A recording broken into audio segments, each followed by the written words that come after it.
This is our meat that we're gonna cook, and we'll put some kare. This one that my dad is gonna cook kare.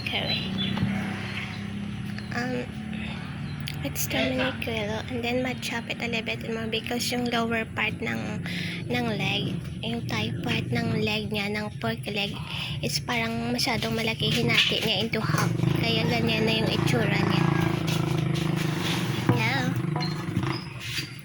Natin into half yung iba, kagaya nito, and this one too. Let's try this. Let's